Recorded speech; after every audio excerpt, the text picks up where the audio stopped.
ya silahkan. Bagus, kalau buku jawablah dengan buku, ilmiah jawablah dengan ilmiah, bukan buku dijawab dengan pasal-pasal hukum yang nggak nyambung. Tempat juga mengalami halangan, kan aneh UGM ini. Kalau mau memang buku ini memang dibuat sebagai alibi dalam perkara yang sedang berjalan gitu ya. Roy Suryo, Rizmon Sianipar, dan Tifalzia Tia Suma meluncurkan buku berjudul Jokowi's White Paper. Buku ini, saudara, disebut Roy Suryo CS, berisi analisis ilmiah terkait ijazah palsu Jokowi. Ketiganya meluncurkan buku setebal hampir 700 halaman. Poin yang ada di dalam buku ditulis dengan format ilmiah atau jurnal. Di antaranya adalah bukti dan asal-usul polemik ketidakpercayaan publik terhadap ijazah milik Jokowi. Ya, dan hari ini kita wujudkan itu untuk mewujudkan bahwa kami memang melakukan semuanya itu pure science, ilmu pengetahuan. Nanti di dalam buku ini, itu ada yang nanti akan terangkan sedikit ya, ada penjelasan tentang telematika, telekomunikasi media informatika, tentang peristiwa yang terjadi pada tahun 2013 yang mengawali semuanya. Ketika seseorang mengaku lulusan UGM tetapi IPK-nya katanya di bawah 2. Ya. Dan itu menimbulkan pertanyaan di masyarakat. Itu yang mengawali semuanya. Itu ada cerita dalam buku ini. Jadi apa tujuan Roy Suryo CS meluncurkan buku berjudul Jokowi's White Paper? Sudah ada di studio bersama saya dari Rifai Kusumanegara. Bang Rifai, malam. Selamat malam. Yang merupakan kuasa hukum Joko Widodo dan juga gabung melalui sambungan Zoom ada Roy Suryo. Selamat malam, Mas Roy. Selamat malam Mbak Audrey, selamat malam Pak Rifai. Malam, Mohon maaf, Suryo. gambarnya nggak bisa keluar karena suasana di sini kayak Jawan Batu. Oh, oke, Mas Roy, saya langsung aja ke intinya nih. Sebenarnya kenapa sih Anda dan kawan-kawan RRT ya katanya singkatannya nih, ada Roy Suryo, Rizmon Sianipar, dan Dr. Tifa ini tiba-tiba meluncurkan buku Jokowi's White Paper. Apa tujuannya? Sebenarnya bukan tiba-tiba. Rencana buku ini sudah ada ketika kami melakukan penelitian. Biasa kan? Seorang peneliti itu pasti menuliskan jurnal, pasti menuliskan catatan ilmiahnya. Dan itulah, catatan ilmiah itulah yang kemudian kami bukukan. Sebenarnya kalau dilihat ya, mulai dari awal dulu saya kan juga sudah menuliskan artikel-artikel lepas gitu loh. Artikel lepas, Dr. Rizmon juga menuliskan dalam Twitternya ya, karena saya tidak memposting Twitter, Dr. Tifa juga menuliskan di Twitter.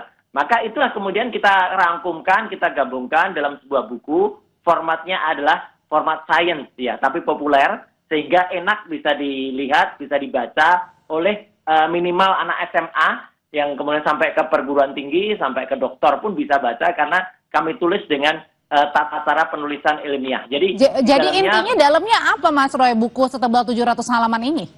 Ya, selain berisi keterangan, narasi, kita juga berisi grafik, gambar-gambar, misalnya hasil-hasil penelitian kami ya, atau juga misalnya dokumentasi. Nah, misalnya soal peristiwa ketika tadi yang berita tadi tanggal tahun 2013 itu peristiwa di Jogja juga, ketika waktu itu ada diskusi antara sekarang pemretnya Kompas nih ya, Mbak Rosiana waktu itu selaku moderator dengan Pak Profesor Mahfud MD, kemudian dengan Buya Safi Ma'arif dengan Jokowi ya, waktu itu ada di UII. Nah, kemudian itu kan pada ngaku IPK-nya berapa. Nah, dari situ ada fotonya, ada dokumentasinya. Kemudian ada beritanya. Nah, jadi semua itu kami tuangkan lengkap dengan bukti-buktinya. Kalau selama ini mungkin orang hanya mendengar di podcast, hanya mendengar naratif, ini semua di buku ini ada bukti, foto. Memang apa itu bukti? Apa di 2013, Mas? Ya, misalnya ada bukti ketika peristiwa itu ada di Universitas Islam Indonesia.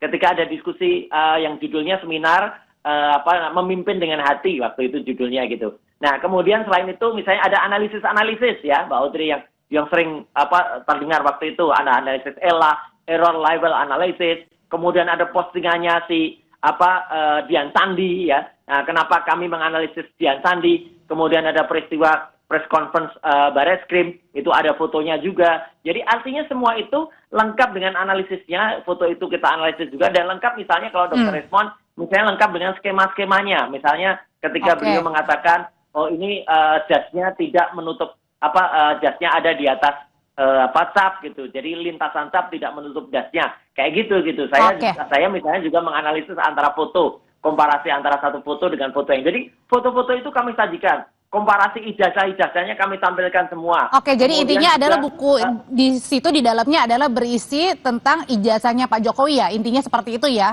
Mas Roy ya. Iya, ijazah yang selama ini tampil di publik. Misalnya Oke. yang di posting Median Sandi, misalnya yang dia ada pada tampilan ketika press conference dari Skrim. Itu Oke. aja lah. Kalau Pak Jokowi menunjukkan ijazah aslinya pun kita muat dalam buku itu gitu loh. Jadi Oke. ini populer banget gitu, sains tapi populer. Itu Pak Audrey. Bang Rifai, Pak Jokowi kaget nggak sih melihat ini ada Jokowi's White Paper yang diluncurkan oleh RRT nih begitu? Kaget nggak? Kemarin sudah ada tuduhan pencemaran nama baik, kemudian ada skripsi, sekarang tiba-tiba luncurin buku. Ya kalau Pak Jokowi sendiri sih, beliau sih tenang-tenang saja ya, santai-santai aja. Artinya orang mau bikin buku ya monggo saja gitu ya. Sekalipun kalau kami sih berpandangan buku ini memang dibuat sebagai alibi dalam perkara yang sedang berjalan gitu ya. Sementara saya sendiri melihat bahwa keberadaan buku ini juga tidak akan berpengaruh terhadap perkara. Kenapa? Karena dalam perkara itu situasi, kondisi atau circumstances yang dilihat itu adalah peristiwa sebelum hingga terjadinya delik, Pencemaran nama baik. dampaknya gitu ya. Oke. Jadi bukan setelah beberapa bulan kemudian ada produk ini mempengaruhi delik. Menurut saya itu tidak bisa karena memang circumstances yang dilihat adalah peristiwa sebelum dan saat termasuk dampak gitu ya. Jadi ya buku ini sih tidak akan berpengaruh. Kedua buku ini juga sebenarnya menjadi lebih menariknya begini. Kenapa baru dibuat kesimpulan sekarang, sementara publish di medianya penelitiannya sudah terjadi beberapa bulan lalu. Ini kan menjadi aneh. Biasanya itu penelitian yang benar itu kan dilakukan penelitian secara komprehensif, diuji, sampai dengan kesimpulan baru dipublish. Kalau ini kan terbalik. Sudah di mana-mana publishnya, tuduhan-tuduhan Jokowi jasa palsu, tapi baru sekarang ada bukunya. Jadi ini, apa yang dilihat dari segi tata waktu udah nggak ketemu gitu ya. Sehingga kalau kami sih tetap dalam pendirian, kami melihat bahwa dalam kaitan pelaporan Pak Jokowi ini tindakan-tindakan yang dilakukan itu di luar dari penelitian akademis ya. Sebagaimana masyarakat juga tentu bisa menilai lah mana penelitian yang benar, mana yang tidak ya. Karena kan masyarakat juga banyak di dalamnya ada peneliti, ada akademisi, tentunya bisa menilai lah gitu ya. Jadi silakan saja buku dibuat ya, tapi kami berpandangan ini tidak akan berpengaruh. Mau dibaca nggak bukunya? Kalau ada saya dikasih boleh juga saya baca gitu ya. Satu lagi juga kalau memang ini penelitian yang objektif ya dalam betul-betul akademis harusnya juga diberikan ruang dong bagi pihak Pak Jokowi untuk memberikan klarifikasi termasuk UGM. Oke. Kalau hanya sepihak ya susah gitu ya. Paling nggak pernah nggak ada pertanyaan-pertanyaan kepada Pak Jokowi untuk diberikan ini kan saya rasa sampai hari ini belum pernah ada pertanyaan itu. Kita tanya ya, Mas Roy, sebenarnya di dalam buku tersebut itu ada ruang nggak dari pihak Pak Jokowi ataupun UGM itu untuk diberikan ruang untuk menjawab pertanyaan-pertanyaan atau keresahan-keresahan dari Anda dan juga teman-teman, kawan-kawan? Bagus, ya silahkan. Bagus, kalau buku jawablah dengan buku, ilmiah jawablah dengan ilmiah, bukan buku dijawab dengan pasal-pasal hukum yang nggak nyambung. Jadi artinya kami nulis buku ini nggak ada hubungannya dengan pelaporan, gitu loh. Artinya mau dilaporkan atau tidak, ya kami tetap nulis buku kok biasa. Lo kan nulis buku itu merupakan kegiatan kami sehari-hari, gitu loh. Dr. Respon bukunya udah banyak banget. Saya nulis artikel udah mungkin ratusan atau ribuan kali lah. Saya nulis itu tiap hari saya nulis ya. Ada di berbagai media lepas gitu ya. Itu saya nulis. Jadi artinya ini kalau mau dibantah silahkan saja. Dan yang menarik adalah satu, Mbak Audrey. Acara itu tadi kami selenggarakan di tengah-tengah kampus Universitas Gadjah Mada. Dan menariknya apa? Sempat juga mengalami halangan. Kan aneh UGM ini. Kalau mau memang istilahnya menantang dengan ilmiah, tantanglah dengan ilmiah, bikin diskusi. Atau misalnya mereka mengusulkan, mereka memberi satu pembicara atau apa gitu yang mereka. Tiba-tiba izin kami dicabut di ruangan Nusantara di University klub di UGM. Tapi kami nggak kehilangan akal ya, kami pakai coffee shop-nya. Kalau orang kan nggak boleh dilarang di coffee shop. Tiba-tiba di tengah coffee shop ini biar publik tahu ya melalui Kompas TV. Listriknya dimatikan ya, kemudian mungkin belum berizin, belum di ACC izinnya kali Mas Roy. Izin, kami sudah dapat izin dari kepolisian, pemberitahuan kan nggak ada izin sekarang, pemberitahuan satu. Yang kedua kami sudah DP, down payment untuk tempat itu sudah diberikan dan ada tanda terimanya semenjak kemarin. Tiba-tiba malam-malam cukup dengan WA pihak GM-nya dari tempat Yus itu mengatakan, mohon maaf kami membatalkan. Enak aja membatalkan gitu ya. kemudian ya sudah, biarin aja mereka batalkan tempat pertemuannya itu, kita kan juga bisa makan minum di coffee shop kan, gitu. Dan yang menarik apa? Ini telekomunikasi juga kayaknya juga dihambat gitu loh. Oke. Network jaringan dari tadi juga susah. Ya, Tapi menarik Mas Roy. lagi, Pak Rifai, kami tadi juga lihat ada beberapa orang datang, beberapa dosen UGM datang, bahkan ahli yang dipakai oleh kepolisian, ya inisialnya DS, hadir di acara itu, kemudian ikut dengerin. Gitu, tapi dia diem aja gitu. Lah udah kan bagus, berarti kan mereka menjadi saksi, UGM menjadi saksi peluncuran buku itu, dan silakan kalau mau bantah aja Mbak Audrey, bantah buku dengan buku. Itu. Oke, Pak Jokowi juga membuat buku, kalau kata Mas Roy bilang kalau ya udah bantahnya dengan buku, ketemu buku. Iya, silakan. Jokowi silakan bikin buku. Oke, justru kalau dari kami memang dari awal berpandangan sebagaimana dalam laporan kami, jadi apa yang dilakukan oleh para pihak yang mengklaim selama ini peneliti adalah bukan kegiatan penelitian dalam rangka akademis. Kami melihat ini hanya sebagai alibi, karena di beberapa kasus juga memang banyak, dalam beberapa presiden kasus pencemaran, selalu para pelaku itu membungkus dirinya seolah-olah dalam rangka penelitian. Tapi kembali lagi juga dalam perjalanannya selama ini, para penegak hukum termasuk para hakim juga tidak mudah terkecoh. Ya, jadi kembali lagi silakan aja, ini bagian dari cara berargumentasi ya bahwa ini penelitian, tapi kami tetap dalam kesimpulan bahwa yang kami laporan ini jauh dari penelitian. Nanti kita lihatlah di persidangan. Tetap berjalan artinya itu ya? Betul. Karena ini memang biasa seperti ini, banyak dilakukan ya. Yang bisa diterima itu salah satunya yang kasusnya Mas Haris Azhar itu ya. Itu betul dalam rangka penelitian dan dibebaskan oleh PN Jakarta Timur. Jadi memang rata-rata melakukan seperti ini, Mbak. Buat kami ini alibi dan dalam pandangan kami tidak akan berdampak dengan perkara. Saya tambahin lagi Mbak Audrey, kami tidak asal loh ya menulis buku ini. Buku ini akan terbit dalam bahasa awalnya, ya bahasa awalnya. Nanti mungkin akan ada beberapa bahasa. Selain selain deluxe paper, juga kemudian edisi yang biasa, juga akan terbit dalam e-book. Kemudian ISBN-nya kami sudah mau dapatkan. Setelah itu kami akan terbitkan ini distribusi di 25 negara. Jadi biar masyarakat tahulah isi sebenarnya apa, dan biarkan masyarakat yang menilai lah. Gitu, masyarakat melihat sebenarnya kasusnya itu kayak apa gitu. Ini kan hari Rabu Anda akan dipanggil ya, betul ya, di Polda ya, sudah ada jadwalnya ya. Nah, berkaitan dengan pemanggilan itu Mas Roy, kenapa Anda, ini penelitian Anda ini tidak dibawa saja pada saat nanti diperiksa di Polda? Nanti Mas Roy akan menjawab, tetap bersama kami. Gini. Nanti dulu Mas Roy. Mas Roy menyambung pertanyaan saya sebelumnya, kalau Anda hari Rabu besok akan diperiksa, pertanyaannya kenapa nggak langsung aja nih bawa bukti-bukti yang ada ke Polda Metro Jaya? Kenapa harus dituangkan dalam buku? Loh, buku ini nggak ada hubungannya, buku ini jangan, Polda juga usah GR ya. Buku ini nggak ada hubungannya dengan pemeriksaan di Polda, tapi kalau Polda penyidiknya pengen tahu tentang isi buku ya kita berikan nanti datanya. Gitu. Jadi buku ini ada tidak adanya pemeriksaan di Polda, buku ini tetap kami tulis kok. Gitu, karena buku ini sifatnya ilmiah untuk pengetahuan masyarakat. Biar masyarakat tuh ngerti bahwa pernah punya presiden yang ijazahnya diragukan. Itu aja udah, jelas banget ini di buku ini. Jadi artinya penelitian ilmiah yang kami lakukan itu jelas banget tentang misalnya tentang skripsi. Kenapa tidak ada lembar pengujian skripsi. Dan itu buktinya ada gitu loh. Dan kami tulis siapa-siapa yang ada itu, kalau tiba-tiba nanti pada saat pembuktian itu tiba-tiba ada lembar pengujiannya. Nah, setidaknya buku ini sudah pernah mencatat bahwa pada saat tanggal 15 April 2025 yang lalu di ruang 109 Fakultas Kehutanan, itu lembar pengujiannya itu tidak ada.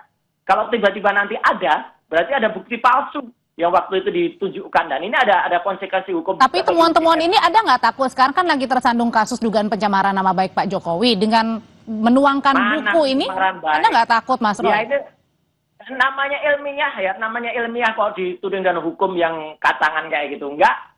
Pencemaran nama baik apa? Kalau namanya baik dicemarkan, kalau namanya udah cemar ya dibaikkan namanya. Jadi artinya apa? Orang yang kemudian dipertanyakan ketika diskusi ilmiah tahun 2013 menyatakan IPK-nya di bawah 2, itu namanya baik atau cemar. Ya, dari situ aja udah ketahuan kan. Kemudian juga dari beberapa hal-hal yang kemudian kami temukan ya, termasuk bukti-bukti yang disampaikan oleh Bareskrim ya, oleh di TPDUM yang dipublikasikan. Soal ternyata registrasinya hanya sarjana muda ya, bukan sarjana. Kemudian bukti pembayarannya hanya sampai semester 4, KKN-nya kemudian salah tahunnya, dan ada bukti dari Pak Kasmujo lengkap dengan rekamannya, lengkap dengan kemudian translate rekamannya ya, transkripsi rekamannya semuanya ada. Jadi itu kan jelas betul mau perkara apakah itu ada, kalau secara hukum kan mungkin dikatakan yang bisa digunakan nanti yang hanya digunakan di persidangan. Ya itu versi hukum. Kalau versi ilmiah. Saya tanyain kalau gitu ke Bang Rifai. Videonya ada, gitu jelas banget, Mbak. Bang Rifai, kalau Anda lihat sendiri sebenarnya apa sih tujuan dibalik launching ini masih soft ya, soft launching buku ini begitu di tengah-tengah kasus dugaan pencemaran nama baik Pak Jokowi? Ya, kalau seperti yang tadi saya jelaskan, kalau saya sih berpendapat ya, ini adalah salah satu cara untuk membangun alibi bahwa seolah-olah apa yang sudah terjadi selama ini adalah bagian dari penelitian. Sekalipun dari segi tata waktu, metode, etika dan segala macamnya, ya sebagaimana masyarakat juga bisa menilai lah, apakah ini benar-benar penelitian akademis atau seolah-olah saja sebagai bagian dari pembelaan, ya monggo masyarakat menilai. Tapi kalau kami tetap berpandangan apa yang sudah terjadi ini murni sebagai perbuatan yang memang ingin melakukan fitnah terhadap Pak Jokowi dan ingin membangun sebuah kegaduhan sosial lah ya. Memang di era post-truth seperti ini kan memang salah satu kuncinya adalah hukum harus berani bertindak dalam konteks tindak pidana fitnah ya. Perlu dibedakan, Mbak, fitnah dengan pencemaran. Kalau pencemaran ini bisa bicara mengganggu juga iklim demokrasi, tapi kalau fitnah itu agama manapun bilang bahwa ini lebih kejam dari pembunuhan. Kalau ini termasuk yang mana? Di era post-truth ini bahayanya, Mbak. Itu bisa membangun keresahan sosial. Seperti contoh lah, beberapa tahun yang lalu ada aktivis mengklaim dirinya dipukuli aparat, ternyata operasi plastik. Sempat membuat ketegangan politik. Di berbagai negara, contohnya Prancis. Istrinya Presiden Macron dituduh laki-laki. Sempat terjadi gejolak sosial. Jadi sesuatu yang sifatnya adalah pencemaran dengan fitnah itu sesuatu berbeda. Ya, kalau pencemaran itu faktanya benar, tapi disebarluaskan. Tapi kalau fitnah, faktanya tidak benar, Pak. Yang disampaikan ke publik itu tidak benar. Betul-betul kebohongan yang bisa meresahkan masyarakat. Dan korban di sini bukan hanya Pak Jokowi, tapi seluruh masyarakat yang mengkonsumsi berita hoaks atau yang tidak benar. Dan ini adalah menurut Bang Rifai sendiri adalah suatu fitnah dengan termasuk fitnah karena kami meyakini ijazah ini asli, benar adanya dan sah. Dan nanti biarlah di persidangan, ya. Kalau tidak salah sekarang sudah 99 saksi sudah didengar oleh Polda, bahkan juga sudah banyak ahli didengar. Nantilah di persidangan ya, kami akan membuktikan bahwa ijazah Pak Jokowi itu asli, diperoleh dengan perkuliahan yang benar, melihat semua proses, dan beliau menerima ijazah ini secara asli dari UGM. Nah, sementara kalau dari kubunya Pak Roy kan menganggap ijazah ini palsu dengan segala rekayasanya gitu ya. Silakan nanti dua versi ini dibawa ke persidangan. Hakim yang akan menilai. Kalau gitu Mas Roy dan kawan-kawan seperti penyidik juga nih Mas Roy. Apakah ini mau bikin penyidik tandingan atau gimana gini? Bukan, enggak. Jauh di atas penyidik. Kita tuh ilmiah banget. Research kami lakukan. Kalau di sana ada 99 saksi, itu kan tapi tetap menilai. Tapi fitnah katanya Mas Roy. Fitnah. Enggak ada fitnah. Ini fakta semua. Ada linknya, ada fotonya, ada dokumentasinya, ada researchnya, ada hasilnya. Dan kalau sana 99 orang, kami 99%. 99,9% kami nyatakan skripsinya palsu. Jadi artinya apa? Tidak akan ada skripsi palsu yang kemudian bisa meluluskan ijazah yang benar. Jadi artinya jelas banget. Artinya dengan ini kami juga, dan tadi banyak dosen loh tadi yang datang di acara itu. Dan dosen-dosen dari berbagai fakultas di universitas di UGM. Dan kemudian mereka sempat melihat, sempat kemudian kan saya sempat spill ya isinya dari depan sampai belakang, dan mereka juga meyakini gitu loh. Artinya apa? Buku tandingan, dan saya kira bukan hanya satu buku ini aja, Mbak. Saya juga bocorin dikit nih.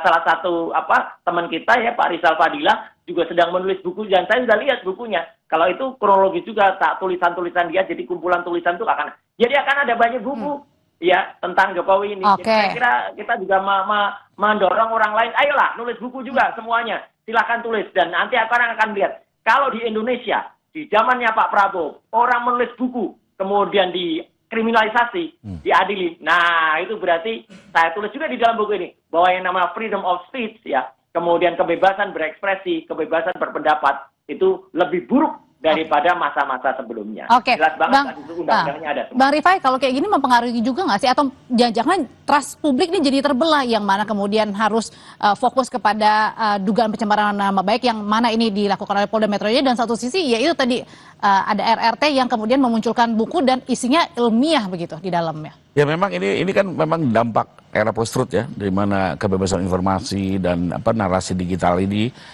bisa membuat masyarakat terpengaruh gitu ya. Dan ini terjadi di banyak negara. Justru itu di Indonesia ini sebagai negara hukum, maka pada akhirnya adalah hukum yang harus bisa menjaga stabilitas masyarakat ya, dengan cara menelaah betul apakah ini fitnah atau bukan ya. Kalau bukan fitnah tentunya kan aman, harusnya dibebaskan ya, nggak boleh ya. Apa hanya sekedar pencemaran sih, saya juga aktivis Mbak ya. Saya juga nggak mau iklim demokrasi kita terganggu. Tapi kalau memang fitnah, ini kan bahaya sekali gitu ya.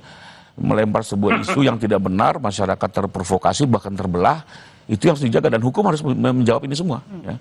Sehingga memang proses hukumlah yang kita harapkan bisa menuntaskan ini. Karena itu juga kemarin Pak Jokowi menggunakan hak hukumnya itu untuk meluruskan apakah ijazah ini asli atau tidak. Lalu kedua juga untuk mengembalikan nama baiknya, karena Pak Jokowi meyakini betul beliau menjalani kuliah kok gitu ya. Beliau yang menerima langsung. Jadi itulah lebih kurang Mbak proses yang harus berjalan. Contoh tadi dibilang IPK 2, enggak, IPK beliau 3, SKS beliau 144, saya udah lihat langsung administrasinya. Makanya sayangnya itu kalau betul penelitian kenapa nggak mendengar versi UGM, mendengar versi agar betul-betul tidak sepihak gitu ya. Yang kasihan nanti masyarakat lagi Mbak, yang apa namanya mengkonsumsi informasi yang nggak benar. Gitu. Oke, kalau gitu singkat aja Mas Roy. Jadi hari Rabu datang atau enggak Mas Roy? Atau minta penundaan lagi nih, singkat aja. Oh enggak, kami datang karena memang sudah acara sudah selesai. Jadi semua sudah clear. Kalau soal tadi IPK itu lah berarti pada tahun 2013 seseorang bersama Joko Widodo di depan kampus UI, di depan Prof. Mahfud MD, di depan Mbak Rosiana Silalahi, di depan almarhum Buya Saifi Ma'arif, dia berbohong kepada masyarakat. Bohong dengan mengatakan IP-nya 2 kurang. Jadi kalau udah kebohongan itu ya berarti udah bohong gitu loh. Dan itulah kemudian kita lihat pada bukti-buktinya IPK-nya aja nggak mungkin 3 atau 3 kurang. Karena kalau kita nilainya B-nya aja banyak sekali. Ya meskipun sudah kita tangkap Mas Roy. 1, P-nya banyak, A-nya cuma 4 atau 3 kalau nggak salah. Gitu. Saya akan datang dan kita buktikan nanti. Mas Roy, terima kasih. Bang Rifai Yusuf. Terima kasih. Selamat malam. Terima kasih. Malam Mas Roy.